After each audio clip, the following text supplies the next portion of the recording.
जोरदार है। ओ शाबाश शाबाश। हरे कृष्णा। आप सभी को जन्माष्टमी महोत्सव की हार्दिक शुभकामनाएं। तो आज भगवान श्री कृष्ण का आविर्भाव दिवस बड़े ही धूमधाम से मनाया जा रहा है। तो पिछले वीडियो में आपने देखा कि हमने मटकी फोड़ प्रोग्राम के दर्शन कराए थे और काफ़ी अच्छा प्रोग्राम आपने दर्शन किया। तो अभी रात्रि का प्रोग्राम यहाँ पर होने जा रहा है, जिसमें भगवान श्री कृष्ण की अनेक दिव्य लीलाओं के दर्शन स्टेज के माध्यम से दिखाए जाएंगे। तो प्रोग्राम शुरू होने वाला है, तो चलिए दर्शन करते हैं आज के इस प्रोग्राम के।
वृन्दायै तुलसी देव्यै प्रिया वै केशवस्य च विष्णुभक्ति प्रदे देवी सत्यवत्यै नमो नमः।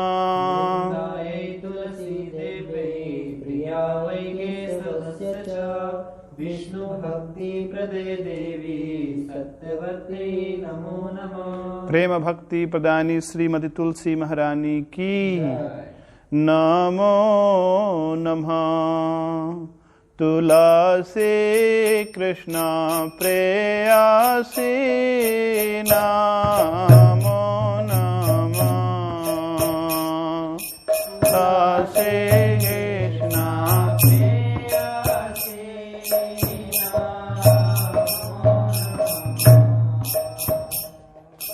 राधा कृष्ण सेवा पावो एई अभिलाषी। राधा कृष्ण सेवा पावो एई अभिलाषी।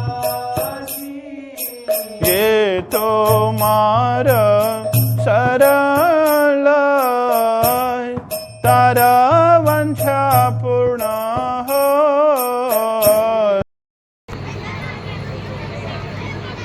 यत चक्षुरेतु श्रीता सकल ग्रहणा राजा समस्त सूर्यमूर्ति अशेष तेज यस्य से आज्ञा भगवती समरोत कालम चक्रो गोविंदम आदि पुरुषम तम अहम भजामि। धर्मो अथ पाप निषेध सुरेत तम पांसी ब्रह्म आदि कीट पतंग अवधेत च जीवा यत तत्र मात्र विभव प्रकट प्रभावा गोविंदम आदि पुरुषम तम अहम भजामि। प्रोग्राम में ये तू और लड़की एक दो आई नहीं है। अथवा इंद्रम अहो सौकर में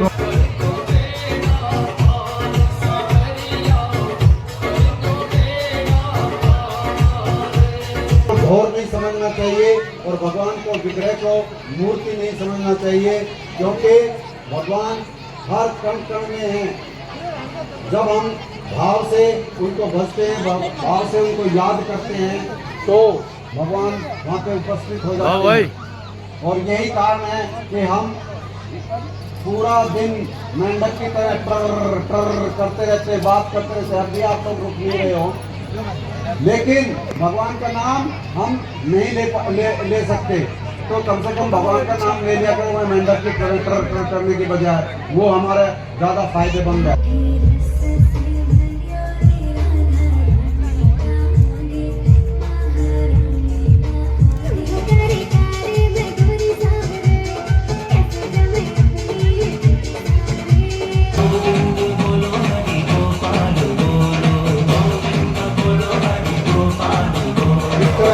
अत्यंत विषैले सांपों के लिपटे रहने से चंदन अपनी खुशबू नहीं छोड़ता, चंदन जो है ना अपनी शीतलता नहीं छोड़ता। उसी प्रकार जब हम भगवान की शरण में रहते हैं तो हम अपनी शीतलता और ये हम बनाए रखते हैं। तो हमें भगवान की शरण में जाना चाहिए। हमारे जो जन्माष्टमी के प्रोग्राम मनाने के जो भी उद्देश्य है, नंबर 1 भगवान को रिझाना, दूसरा भक्तिभाव फैलाना। अब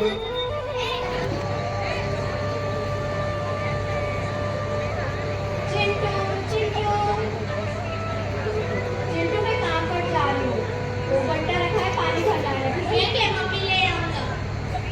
वो खाना पूजा आपकी होए, खाना पहले आप खाओ। पहले सारी मिठाई मुझे मिलती थी, अब तुम्हें मिलती है। घर का सारा काम करूँ मैं, चल दोनों पानी भरने चलते हैं। अरे तू तो कुछ बोलता भी नहीं, मैं ही लेके आता हूँ पानी।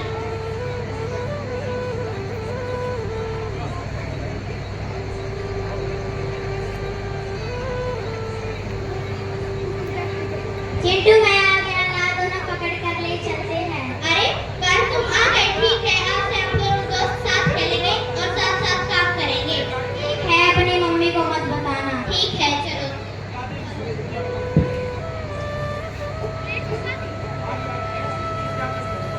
चिंटू पानी ले आया? हाँ मम्मी, वो रखा। चिंटू ये तूने क्या किया? तूने काले की ड्रेस गीली कर दी। ऐसी शैतानी क्यों करते हो? पिटाई करूंगा तुम्हारी।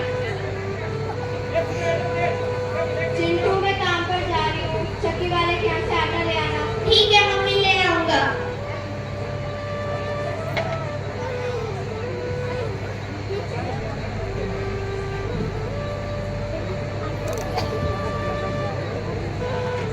चल दोनों पकड़ कर ले चलते हैं और आटा लाकर रख देते हैं। चलो।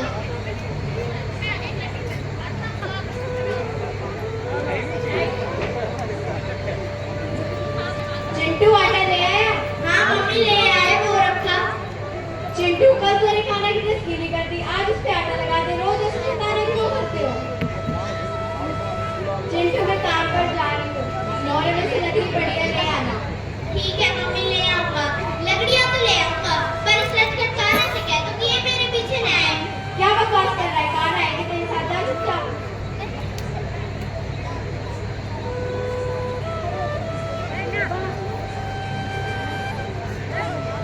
चिंटू चिंटू कहाँ हो तुम? हे भगवान, हम तो आपके सेवक हैं, आपकी सेवा करना हमारा काम है। चिंटू ने कुछ कहा क्या? हे माता, मैं तो चिंटू के भोलेपन से ही गया। उसके निर्मल बनने पत्थर की मूर्ति ने समझकर भगवान का रूप ही समझ लिया। सारे उन्होंने दे डाले मैया, पिछले तू किसके जन्म की भक्ति, तो मैंने इन्हें दर्शन देने की सोची। हे भगवान, हम पर अपनी कृपा बरसाए रखना। नाम गया भूल, गुणी पे गेरी थी धूल, बात याद ना रही। तो इसका जो अर्थ यही है कि जब हम माँ के गर्भ में थे, झिल्ली में लिपटे हुए थे, मलमूत्र वहीं था, है ना, और माँ तीखा खाती थी, तो लगता था, हमने भगवान से प्रार्थना की कि भगवान हमें इस नरक से बाहर डालो। तो भगवान ने इस नरक से बाहर डाल दिया और हमने वादा किया भगवान से कि हम आपको भजेंगे, लेकिन हम अपना वादा भूल गए हैं। तो देखिए, अपना वादा याद रखिए और भगवान को भजिए।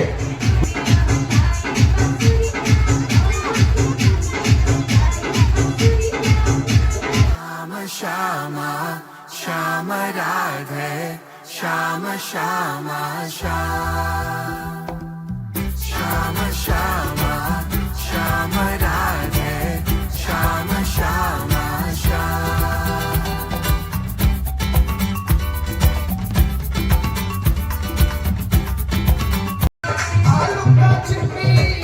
आलू का चिप्पी खेले रहते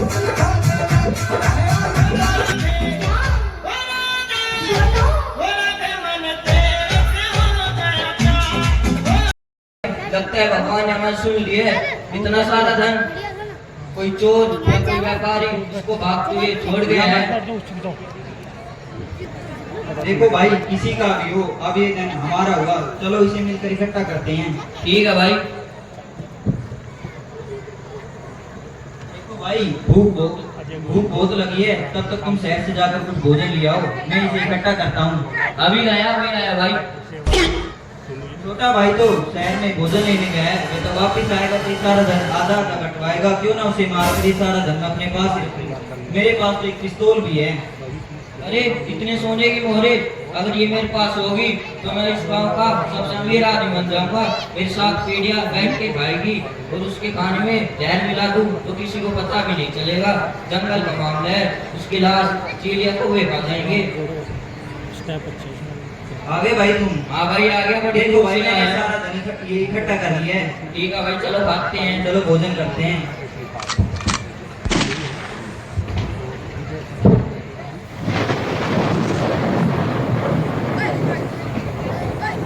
दोस्तों, आपने देखा इन दोनों ने कुछ नहीं कमाया सिवाय एक दूसरे की हत्या के पाप के।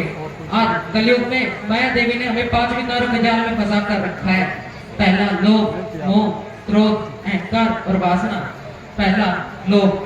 कई लोग इतने लोभी हो जाते हैं कि वे सही और गलत में अंतर नहीं कर पाते और वह लोभ के कारण सब कुछ गलत कर बैठते हैं। आज लोभ के कारण भाई भाई का बैरी है।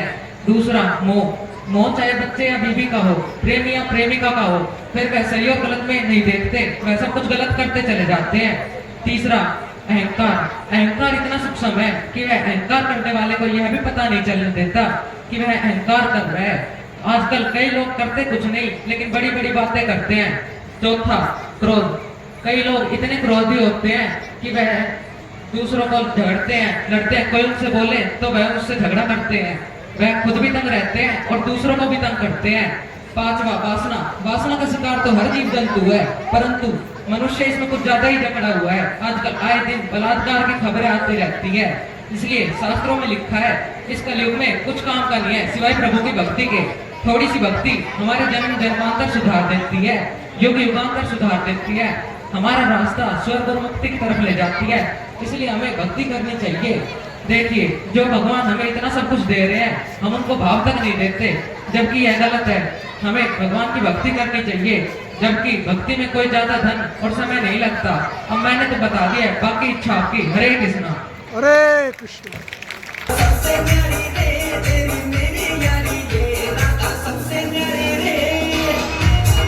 कितनी सर्दी आ रही है, कम से कम इन बच्चों के कपड़े धुला दो।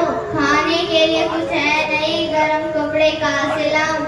किसी से उधार ले लो, बाद में चुका देंगे। मैंने उधार कईयों से मांगा था लेकिन किसी ने नहीं दिया। चलो मेरा समय हो गया, मैं तो काम पर जा रही हूँ। बच्चों घर पर रहना, कहीं बाहर मत जाना। ठीक है मम्मी। चलो मैं भी अपने काम पर चलता हूँ। हे भगवान, हम बहुत गरीब हैं, बच्चों के पास पहनने के लिए गर्म कपड़े भी नहीं है। यह तो मुझसे देखा नहीं जाता, आप हम पर कृपा करो।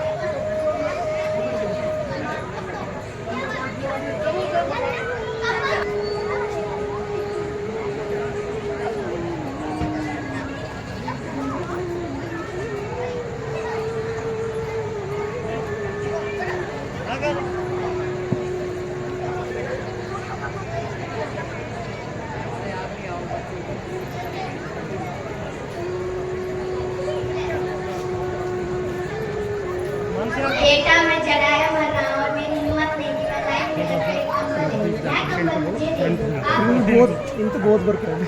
बालक बदल। लो माता, कितनी देर से आई हो? यह कौन सा मैं तुम्हारे काम पर आ रही हूं? एक फोटो एक कल से काम पर मत आना, मैंने दूसरा मजदूर काम पर रख लिया है, मुझे माफ कर दो। आप काम पर नहीं गए? गया था लेकिन वहाँ काम बंद था, तुम वापस क्यों आ गई? जब काम पर जा रही थी तो एक से एक कंबल काट रहा था, मैं भी उस लाइन में लगेगा, मुझे भी एक कंबल मिलेगा। और उसी समय मुझे एक बूढ़ा आदमी मिला। उस बूढ़े आदमी ने मुझसे कहा, बेटा यह कंबल आप मुझे दे दे और आप दूसरा ले लो। मुझे उस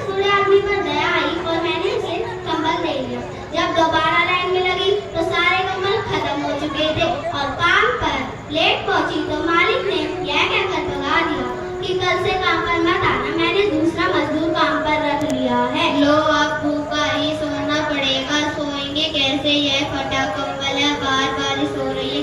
पर तू तो बड़ी भगत बनती है, वो कंबल उस बुड्ढे को देना जरूरी था। बार बार इस बोझ हो गया, मुझे भूख लगी है। बाबा हमारे यहाँ खाने को कुछ नहीं है। उसकी चिंता मत करो, मेरे पास खाने का सामान है, सब मिलकर खाएंगे। और इसमें आटा दाल मसाले सब कुछ है, कई दिनों का राशन है। हमें तो लेकर चला, लो बेटा खाना पका। चलो पका कर लाती।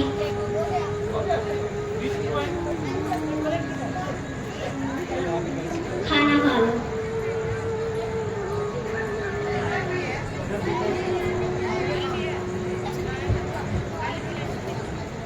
ठीक है बेटा, मैं चलता हूँ। यह पोटली तुम ही रखो, इसे कहाँ लेकर घूम रहा हूँ, मैं कई जगह जाता हूँ। ठीक है बाबा।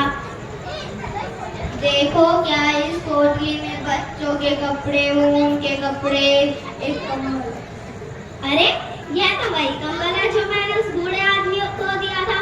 वह और कोई नहीं, स्वयं भगवान कृष्ण थे, जिन्होंने पहले मेरी परीक्षा ली और बाद में मेरा घर भर दिया। हे भगवान,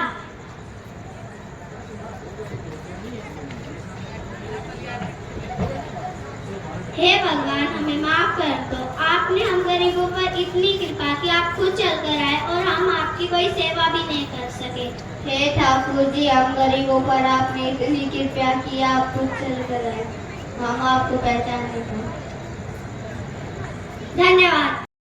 युद्ध में वार्तालाप हो रहा था और ये पंक्तियां को मैंने गीत के रूप में चेंज कर दिया है और ये श्री कृष्ण की वाणी है जिसे हम गीता में पढ़ते हैं और ये गीता का सार है।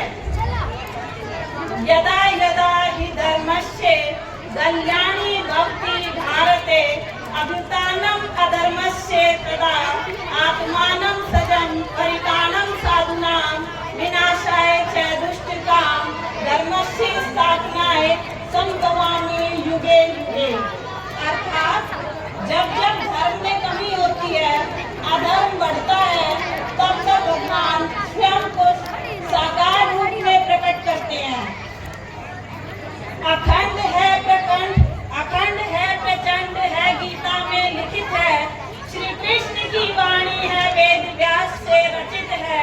श्री गणेश ने लिखा था, जिसको अपने दांत से है एक महान गाथा, जिसपे जीवन आश्रित है। होली खेल रहे, हाँ होली खेल रहे, बाकी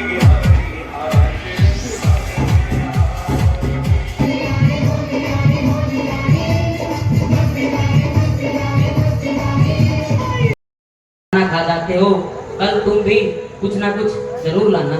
हाँ हाँ काना, कल मैं कुछ ना कुछ जरूर बना कर लाऊंगा। काना कल मैं हलवा लाऊंगा। काना कल मैं कचौड़ी लाऊंगा।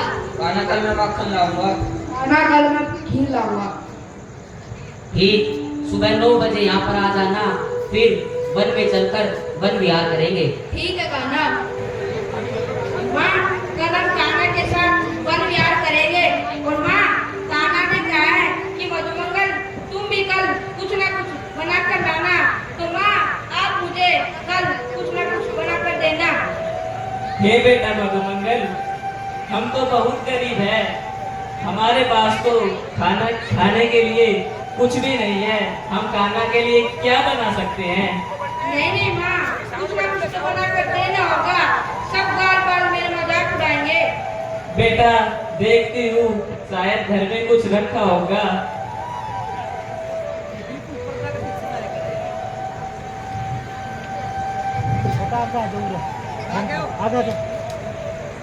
बेटा घर में तो इस खट्टी छाई के अलावा कुछ भी नहीं रखा है। नहीं नहीं माँ, कुछ ना कुछ तो देना ही होगा, खाना मुझे रोज खिलाते हैं। बेटा मैं भी चाहती थी मैं अपने हाथ से कान्हा के लिए कुछ बनाऊं और मेरा बेटा मधुमंगल कान्हा को अपने हाथों से खिलाए, परंतु हमारी गरीबी के कारण हम कान्हा के लिए क्या बना सकते हैं? कान्हा के पास तो लाखों गैयाएं हैं, वो तो रोजाना ताजा माखन खाते हैं, ताजा दूध पीते हैं, ताजा दही खाते हैं। तुम्हें क्या लगता है वो इस खट्टी चाय को स्वीकार करेंगे? नहीं नहीं माँ, कुछ ना कुछ तो देना ही होगा। ठीक है बेटा, तू ऐसा कर, यह खट्टी चाय ही ले जा और कान्हा से कहना कि माँ ने बड़े भाव से भेजी है, वो इसे जरूर स्वीकार करेंगे। ठीक है माँ, कल मैं यह खट्टी चाय ले जाऊंगा। ठीक है मधुमंगल, जाओ। ठीक है माँ। चलो अब वन में चलते हैं, वहाँ चलकर वन विहार करेंगे। चलो कान्हा। हे सखाओ, इस वृक्ष की छाह कितनी सुंदर है, क्यों न इसके नीचे बैठकर भोजन करते हैं। हाँ हाँ कान्हा, इसी वृक्ष के नीचे बैठकर भोजन करेंगे।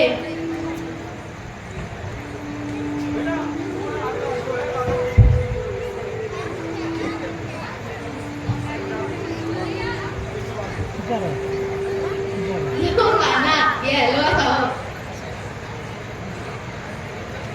तो काले माखन खाओ।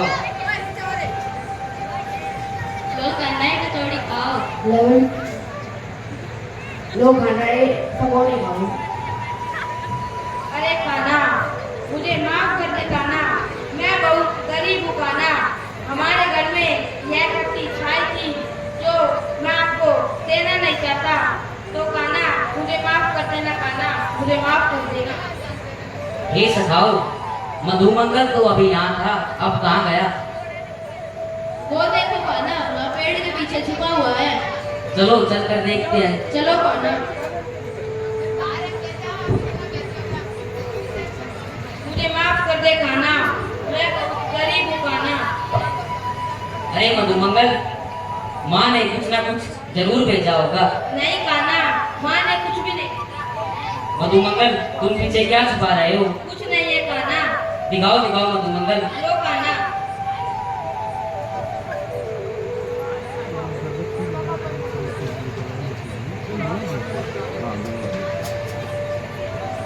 कितनी स्वादिष्ट चाय है।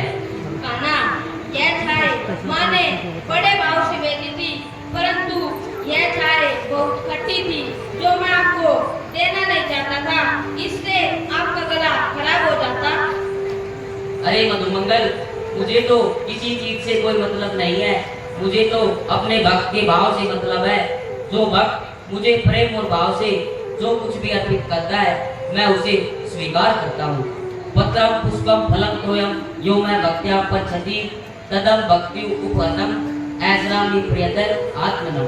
इस श्लोक का मतलब है, जो कोई भक्त प्रेम और भाव से पत्र, पुष्प, फल या दूध प्रदान करता है, तो मैं उसे स्वीकार करता हूँ।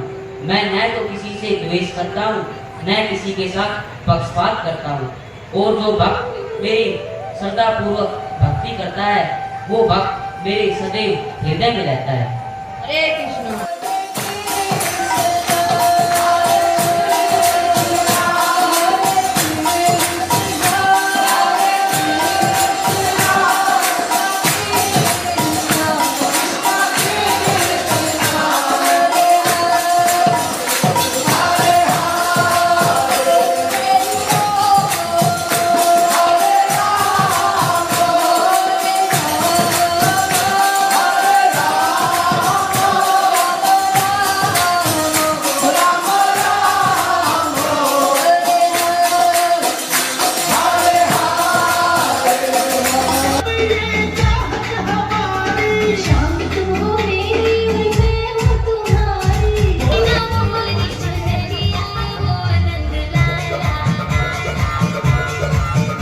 अनमोल रतन ड्रामा है, इसको भी थोड़ा ध्यान से सुनना प्लीज। ओम नमः शिवाय, ओम नमः शिवाय, ओम नमः शिवाय, ओम नमः शिवाय। आपके फलवत मैं आपकी तपस्या से बहुत प्रसन्न हुआ हूँ। अरे ये तो साक्षात श्री शंकर महाराज है। हे शिव जी महाराज, हे भोलेनाथ, आपके चरणों में मेरा कोटि कोटि प्रणाम। आपके दर्शन से मैं धन्य हो गया प्रभु। प्रणाम। वत्स मांगो, क्या मांगते हो? हे प्रभु, मैंने तो आपकी भक्ति की और आपने मुझे दर्शन दिए, मेरे लिए तो बस इतना ही काफी है। फिर भी तुम्हारी इच्छा। हे प्रभु, अगर आप मुझे देना ही चाहते हो तो इस संसार की सबसे अनमोल वस्तु दे दीजिए। संसार की सबसे अनमोल वस्तु के लिए तो आपने ब्रिज में जाना पड़ेगा। वाह, मातृ गंगा के तट पर सनातन गोस्वामी बैठे हुए ही आपको दे सकते हैं। ठीक है, प्रणाम भोलेनाथ। प्रणाम। हरे कृष्णा कृष्णा कृष्णा हरे हरे, हरे राम राम राम हरे हरे। हरे कृष्णा महाराज। हरे कृष्णा वत्स, आओ वत्स, तुम कौन हो और यहाँ पर इसलिए आए हो? तुम्हारा नाम क्या है? हे महाराज, मेरा नाम नवजीवन है। मैंने शिव भक्ति की और शिव जी भगवान के साक्षात दर्शन हुए तो उन्होंने मुझे कुछ मांगने के लिए कहा, तो मैंने इस संसार की सबसे अनमोल वस्तु मांगी। तो उन्होंने मुझे बताया कि इस संसार की सबसे अनमोल वस्तु तो केवल और केवल आपके पास है। तो मेरी आपसे प्रार्थना है, आप मुझे वह अनमोल वस्तु प्रदान कीजिए। हे वत्स, ये तो बहुत अच्छी बात है कि स्वयं भगवान शिव ने तुम्हें हमारे पास भेजा है। हे वत्स, तुम सामने देखो, वो कूड़े का ढेर पड़ा है, वहाँ पर तुम्हें वो अनमोल वस्तु मिल जाएगी। ठीक है महाराज। हरे कृष्णा कृष्णा कृष्णा हरे हरे, हरे राम राम राम हरे हरे। अरे, ये तो कोई हीरा लगता है। किधर जाओगी? ठीक है, धन्यवाद महाराज। ठीक है वत्स।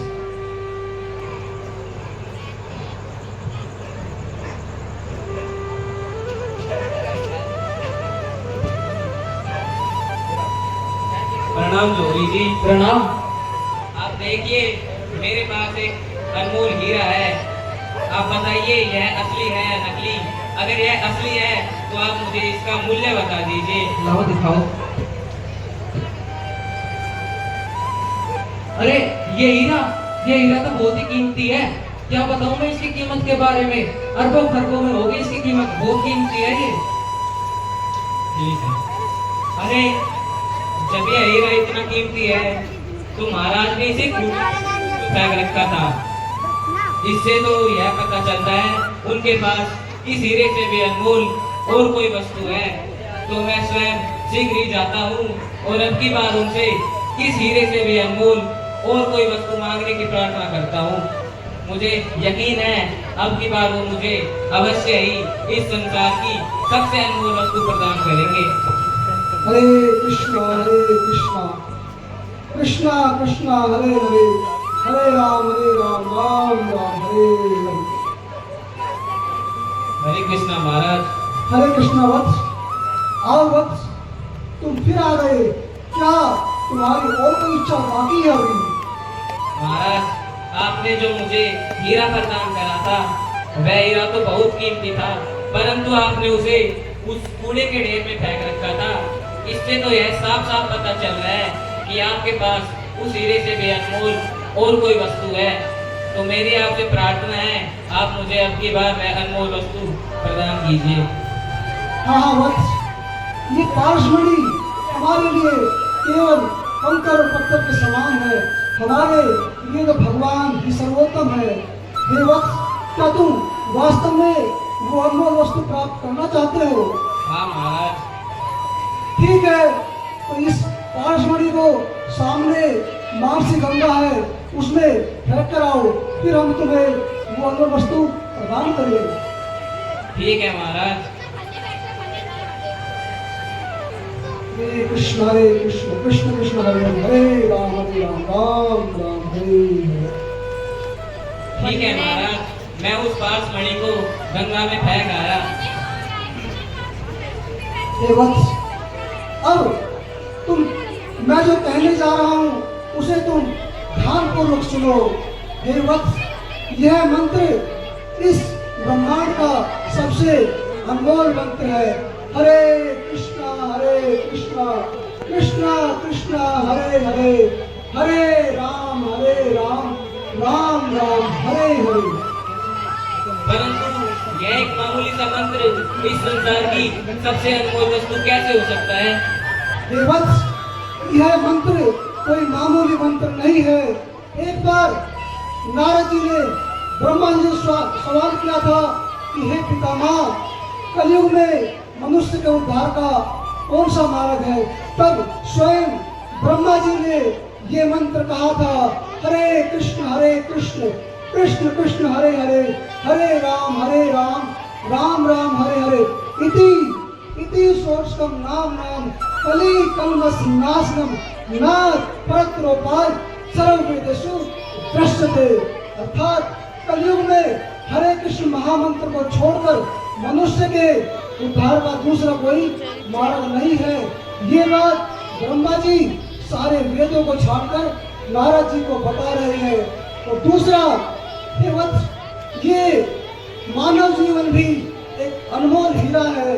आज मनुष्य केवल खाने पीने में व्यस्त है और भगवान को भूल चुका है। इससे वह 84 लाख योनियों में भटक रहा है। हे वत्स, तुम इस मंत्र का जाप करो, तुम्हें अवश्य ही भगवत प्राप्ति होगी। और भगवान ने भगवत गीता में कहा है, अंत काले च नामे समृद्ध मुक्त वा कलेवरम यह प्रकार संगत भाव याति नास्त्र संशय। अंत समय में जो मेरा स्मरण करते हुए इस शरीर का त्याग करता है वो निश्चय ही मेरे परम धाम को प्राप्त करता है। अरे मुझे तो वास्तव में इस संसार की सबसे अनमोल वस्तु मिल चुकी है। ना ही तो कोई चोर इसे चुरा सकता है और ना ही इसे क्षति पहुंचा सकता है। मैं तो धन्य हो गया महाराज, धन्य हो गया। हाँ वत्स, क्यों नहीं, हम तो यही चाहते हैं कि मानव समाज का कल्याण हो। अगर आप सभी को भी यह अनमोल वस्तु प्राप्त करनी है तो मेरे साथ बोलिए, हरे कृष्णा कृष्णा कृष्णा हरे हरे, हरे राम राम राम हरे हरे। हरि बोल।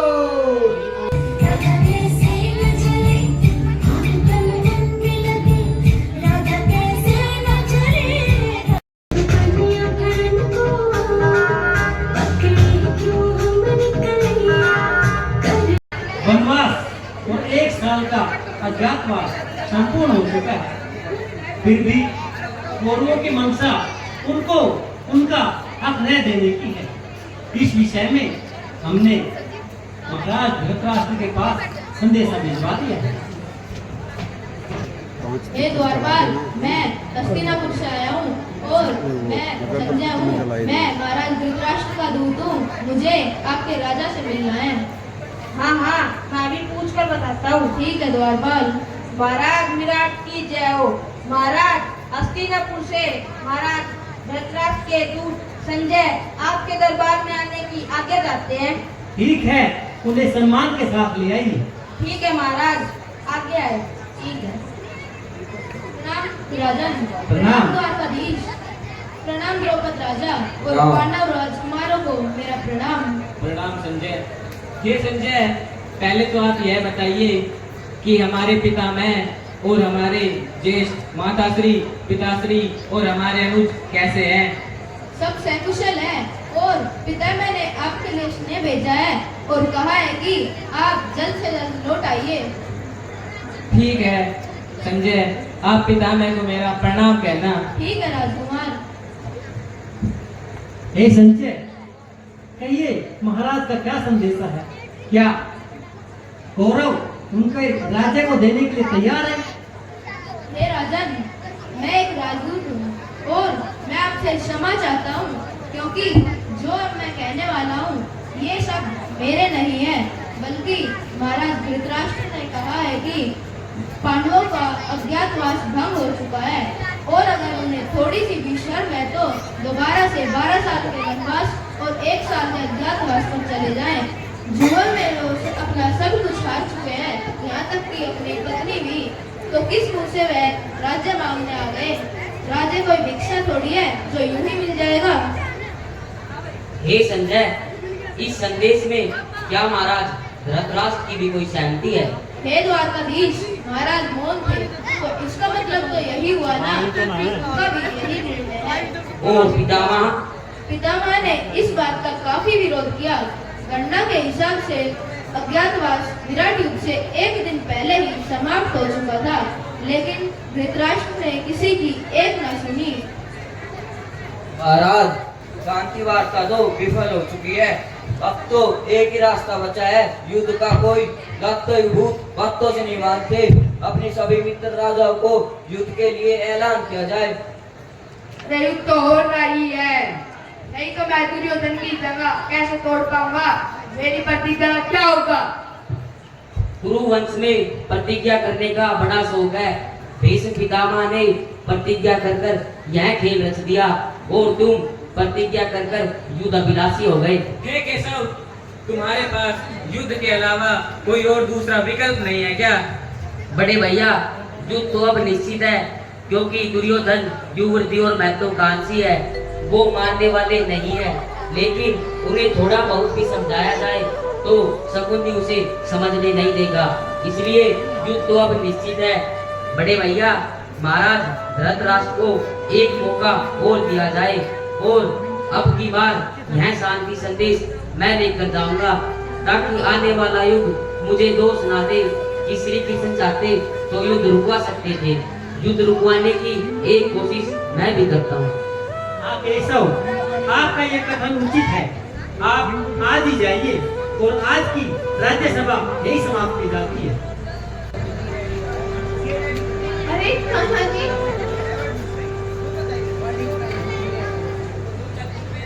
आइए कान्हा जी, बैठिए।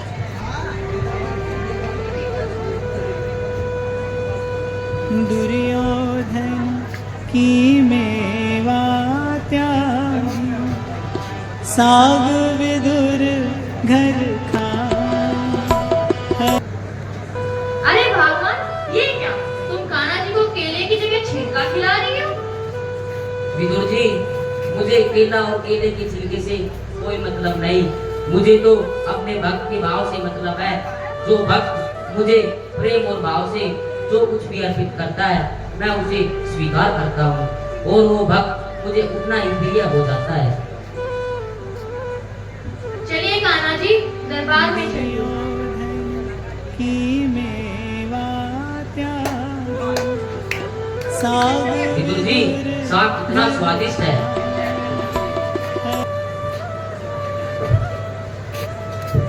दुर्योधन की मेवा छोड़ी, साग विदुर घर खायो। सावधान, द्वारकाधीश पधार रहे हैं। महाराज प्रणाम। प्रणाम पितामह।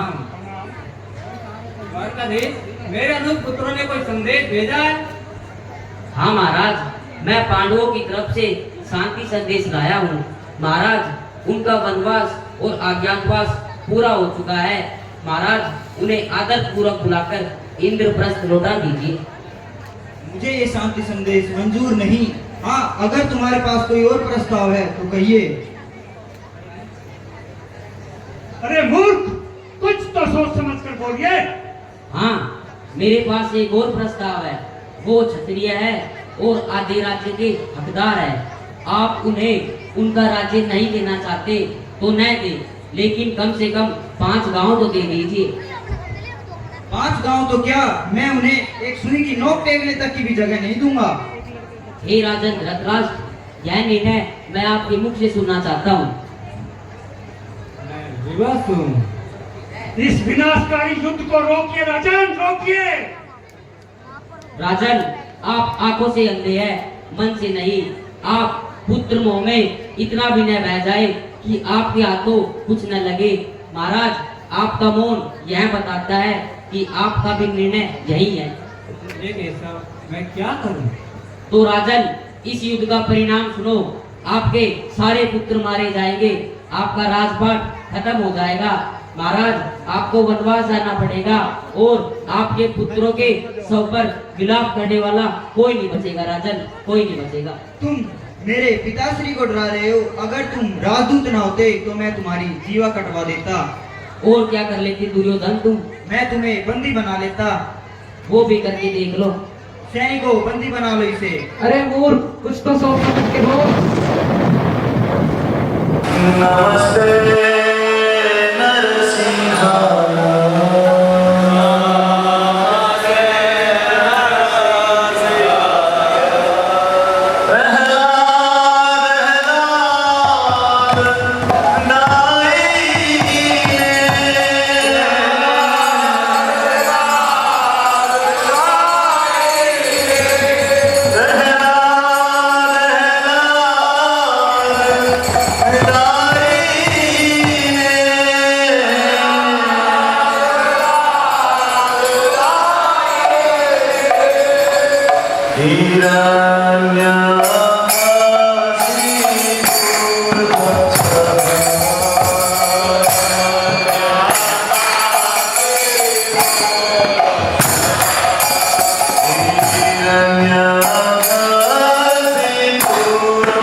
जय कन्हैया लाल की।